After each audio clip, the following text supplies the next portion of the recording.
CMTV, Chandelier Média, le média qui communique la vie.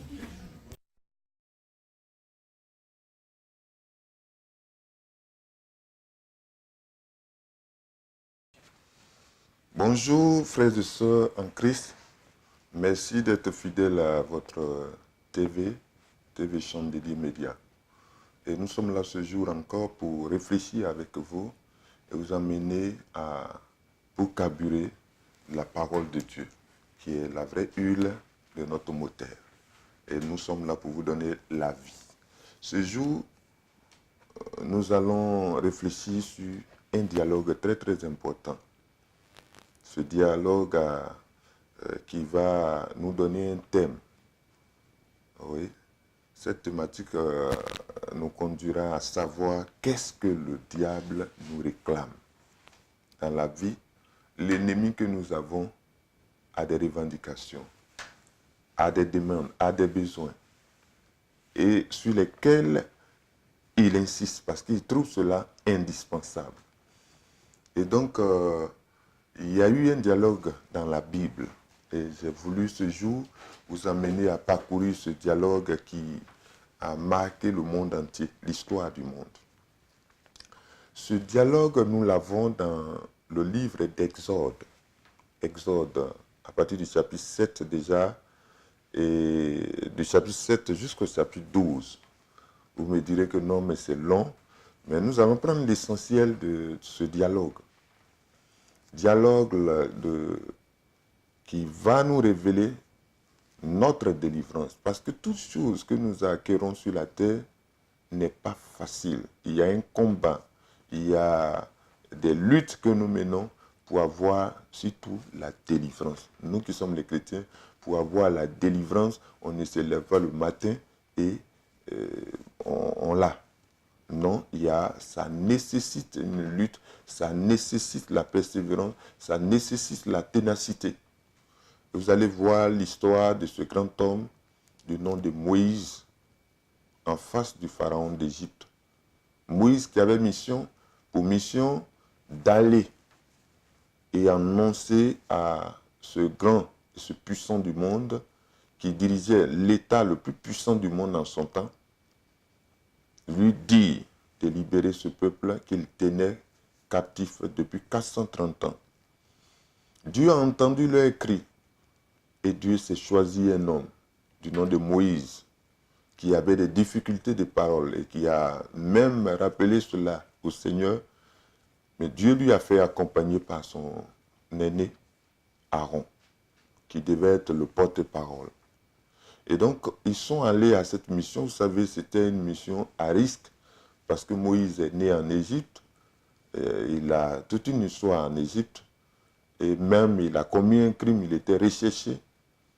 Et donc, c'est dans sa cachette que Dieu l'a repéré pour dire qu'il est capable d'accomplir ma mission.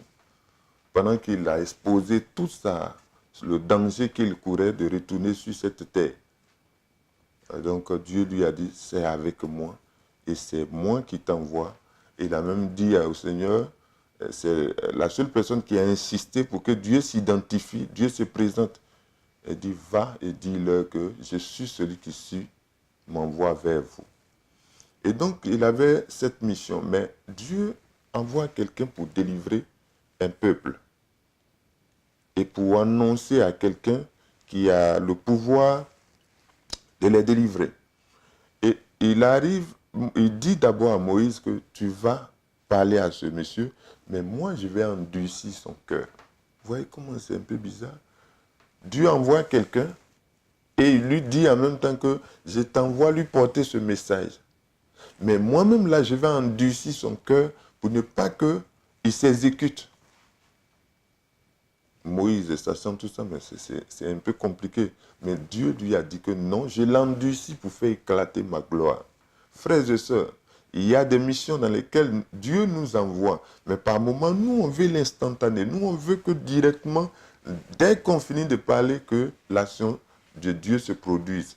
Mais Dieu, quand il veut faire éclater sa gloire, il met un temps. Et c'est dans ce temps que nous allons découvrir ce dialogue. Il arrive en Égypte. il croise Pharaon, dont on peut représenter comme le président de cette république, de cette forte nation, et qui avait tout pouvoir parce que il opprimait un peuple. Il y avait un peuple qui était dans la servitude dans ce pays-là. Et donc, il devait sortir ce peuple. Il lui annonce le message du Seigneur. Et lorsque le message du Seigneur est annoncé, il fait une opposition. Et le premier signe se produit. Et ce signe, c'était le bâton que Aaron tenait. Et quand Aaron a jeté le bâton est devenu un serpent. Et il y avait des magiciens en Égypte, des hommes qui encadraient aussi le pouvoir d'Aaron, de Pharaon, et qui sont venus, qui ont reproduit le même miracle. Ils ont fait aussi un serpent. Et il a fallu que le serpent d'Aaron avale le serpent pour faire la distinction entre Dieu et la puissance du monde. Ce qui veut dire quoi, frères et sœurs? Ça veut dire que tout ce que Dieu fait peut être reproduit textuellement. C'est pourquoi nous voyons les faux miracles aujourd'hui. Ce qui se passe dans le divin peut être reproduit aussi textuellement aussi dans le physique. Aujourd'hui, vous voyez nombreux magiciens qui reproduisent les signes, les prodiges que les enfants de Dieu font. Donc, je ferme cette parenthèse. Mais l'important au chapitre 8 de la Bible d'Exode, le dialogue va commencer. Commençons par le 7 de 26, où il dit « Laisse aller mon peuple afin qu'il me serve, parce qu'ils auront 3 journées de marche dans le désert, loin de l'Égypte, pour me rendre un sacrifice, un culte véritable. » Ça, c'est la définition de l'Église. Sortez du milieu d'eux. Allez très loin d'eux. L'Église, c'est sa définition. Kaléo, sortez du milieu d'eux. Et donc, hors d'eux, pour rendre un culte véritable. Et donc, Pharaon endurci s'oppose. Et il y a eu une plaie qui a frappé les Égyptiens. Et il y a eu jusqu'à 10 plaies, mais je ne vais pas prendre mon temps à parler des plaies. Toutefois, quand il y a des négociations, les protagonistes, quand il y a des négociations, souvent, quand l'autre se sent faible, il vient à la table de discussion. Donc, asseyons-nous et discutons, et partir de là. Et donc, le faible dit, venez, on va s'asseoir et discuter, nous entendre. Et donc, ça a été comme ça. Et il a cédé un moment au chapitre 8, au verset 21. Il dit, Pharaon appela Moïse et Aaron et dit, allez, offrez des sacrifices à votre Dieu dans le pays.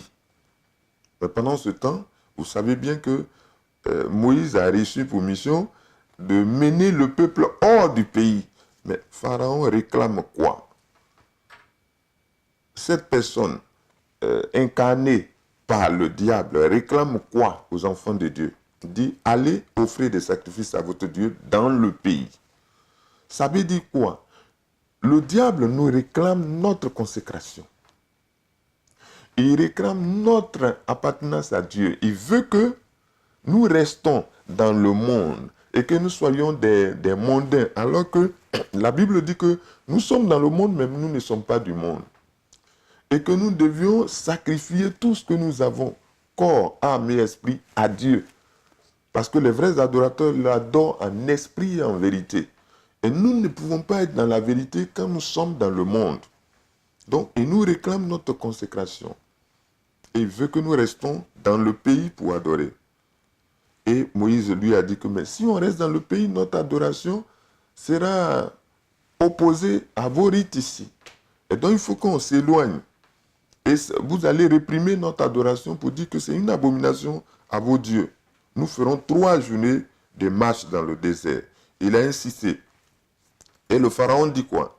Je vous laisserai aller au verset 24. Je vous laisserai aller offrir à l'Éternel votre Dieu des sacrifices dans le désert. Mais seulement, vous ne vous éloignerez pas en y allant prier pour moi. Regardez le langage du diable. Aujourd'hui, là, ne vous éloignez pas. Il réclame quoi? Notre entière consécration.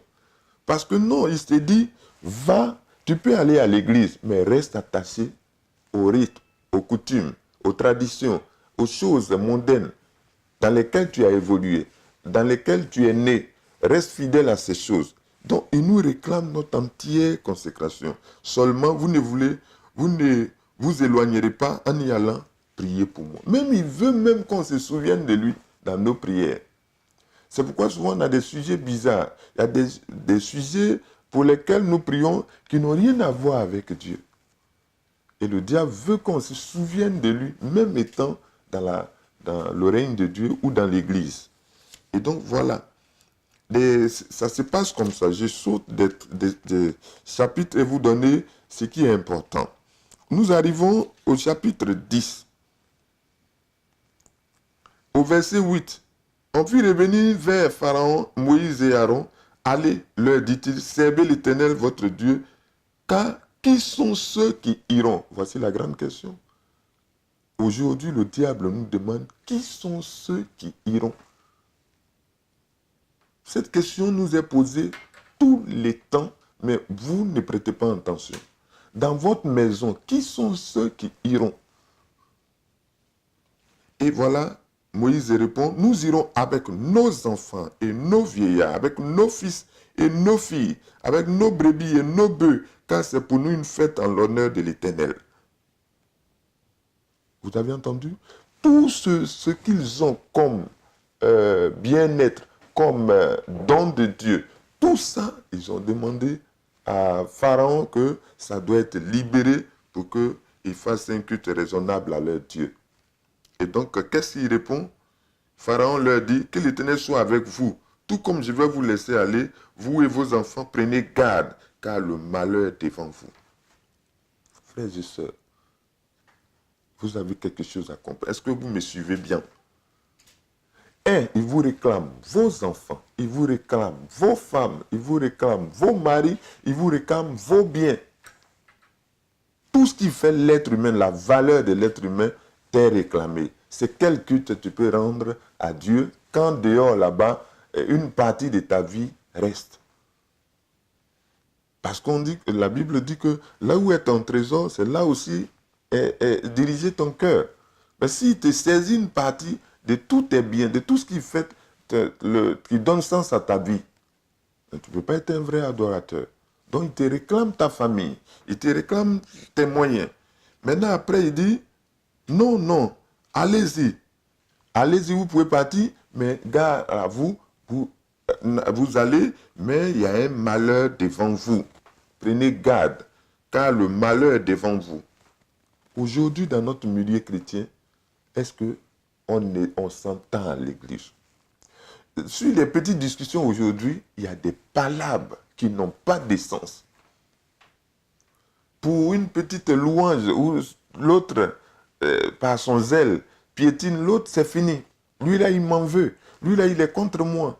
Et des querelles, des divisions. Est-ce qu'il n'y a pas toutes ces choses-là aujourd'hui au milieu de nous, nous qui sommes des chrétiens? Il nous a prévenus. Il dit, le malheur est devant vous. Vous avez vu des gens revendiquer, s'opposer, contester Moïse dans le désert.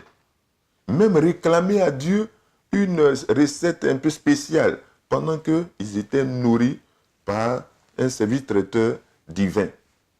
Mais ils exigeaient des repas qu'ils voulaient manger. Et donc, aujourd'hui, est-ce qu'il n'y a pas bruit entre nous, les enfants de Dieu? Donc, après, il s'est ressaisi, il dit, non, non, non, non, au verset 11, non, non, non, allez, vous les hommes, et servez l'Éternel, car c'est là ce que vous avez demandé, et on les chassa de la présence de Pharaon. Aujourd'hui, notre famille, notre argent, nos enfants nous sont réclamés. Quand vous allez à l'église, que vous louez Dieu, vous chantez, vous célébrez le Seigneur, quand vous laissez les enfants à la maison, dès que vous rentrez, vous êtes en joie. Vous rentrez, vous allez voir la maison désordonnée. Vous allez voir le caractère des enfants, le désordre. Même les consignes laissées ne sont pas respectées.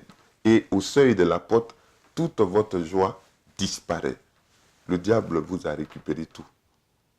Peut-être monsieur ne vient pas à l'église. Madame seule va à l'église. Ou bien monsieur seul va à l'église. Madame reste à la maison. Et quand l'autre rentre avec la joie du Seigneur, à la porte, C'était un sujet bizarre, latent, pour lui arracher cette joie. Et donc, voilà comment le diable nous arrache toutes ces choses. Donc, il faudrait que comme Josué l'a dit, moi et ma maison, nous servirons l'Éternel. Il faut qu'effectivement, quand nous affichons ce verset dans notre maison, c'est un jugement contre nous. Si vous dites que moi et ma maison, nous servirons l'Éternel et que vous mettez ce tableau à votre salon, et si ce n'est pas fait, c'est un jugement. Votre maison doit être effectivement au Seigneur. Que tous ceux qui sont dans votre maison doivent adorer le Seigneur. Et donc, pour aussi aborder le chapitre 10 et le terminer, le verset 24, il dit quoi? Pharaon appela Moïse et dit, allez, servez l'Éternel. Il n'y aura que vos brebis et vos bœufs qui resteront et vos enfants pourront aller avec vous. Dieu a frappé, il cède encore et il dit quoi? Qu'est-ce qu'il dit encore? Allez, servez l'Éternel. Il n'y en aura que vos brebis et vos bœufs qui resteront et vos enfants pourront aller avec vous. Il vous réclame quoi? Votre argent, vos richesses. S'il prend les bœufs, les brebis, qui symbolisaient la richesse, qui symbolisaient le matériel, toute la valeur qu'ils avaient, mais quel culte agréable ils peuvent rendre à Dieu? Donc aujourd'hui, certains vont à l'église, quand on parle d'argent, vous avez basculé, ils basculent en même temps, et tout ce qu'ils ont bénéficié de Dieu, ils oublient, parce que l'argent les tient. Le diable tient cette partie, et ils ne veulent pas qu'on en parle. Oh, c'est vrai, le monde aujourd'hui, le côté business du royaume, est aujourd'hui rentré des gens qui veulent forcément être riches, qui ont raté leur vocation, et qui sont rentrés dans ce ministère-là. Je m'en garde de parler d'eux. Mais en réalité, un enfant de Dieu doit adorer le Seigneur avec tout ce qu'il a acquis sur la terre. Tout ce qu'il a comme richesse, comme confort pour assurer son bien-être. Il doit adorer le Seigneur avec tout ce qu'il a. Donc, ça ne veut pas dire que apporter tout ce que vous avez dans la poche d'un être humain. Mais non, c'est pour que tout ce que tu as participe à la gloire de Dieu. Donc, mais le diable nous réclame nos richesses. Il laisse nos enfants. Vous pouvez partir à l'église avec vos enfants, mais je retiens. Mais avec quoi ils vont sacrifier à l'Éternel? Ils vont adorer le Seigneur. Avec quoi? C'est avec les bœufs, c'est avec les brebis qu'ils vont adorer le Seigneur. Mais si on leur arrache ça, Moïse répondit, tu mettras toi-même entre nos mains de quoi faire les sacrifices et les holocaustes que nous offrirons à l'Éternel notre Dieu. Nos troupeaux iront avec nous et il ne restera pas un ongle, car c'est là ce que nous prendrons pour servir l'Éternel notre Dieu, et jusqu'à ce que nous soyons arrivés, nous ne savons pas ce que nous choisirons pour offrir à l'Éternel.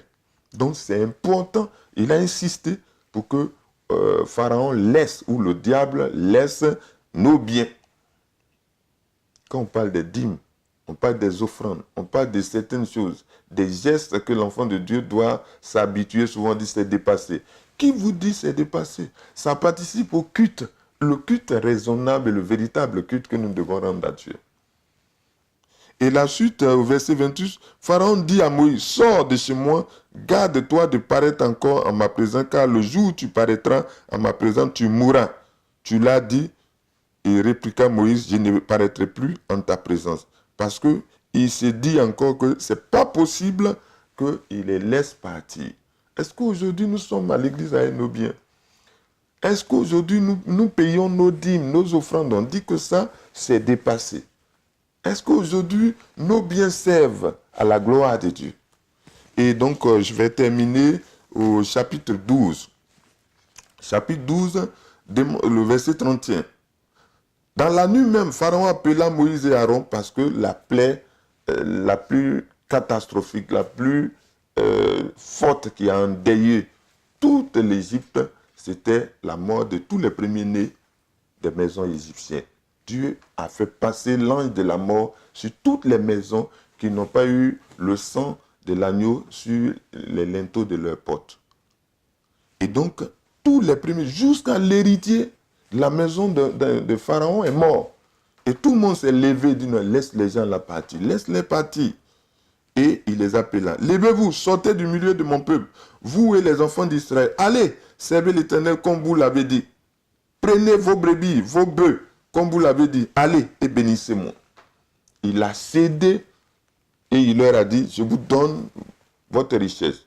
Je vous donne tout ce que vous avez comme matériel. Je vous donne tout ce que vous avez comme confort et qui fait de vous des êtres vivants, donc bénis de Dieu. Mais souvent, si ces choses-là sont réclamées, nous ne pouvons pas dire que nous sommes bénis de Dieu. Et regardez, il dit, allez et bénissez-moi. Il veut que toujours il y ait ce contact inoubliable. Il veut que toujours qu'il y ait l'indélébile entre toi et lui. Et que tu te souviennes de lui et que tu le bénisses.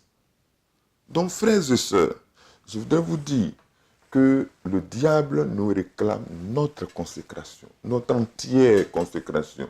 Il nous réclame nos enfants. C'est pourquoi nous devons donner une bonne éducation à la maison. Quand Jésus dit, moi et ma maison, nous sommes consacrés. Moi et ma maison, nous adorerons le Seigneur. Nous appartenons au Seigneur. Nous cédons tout au Seigneur. Et nous sommes pour le Seigneur. Ça doit être comme ça chez nous. Que toi et ta maison appartiennent au Seigneur.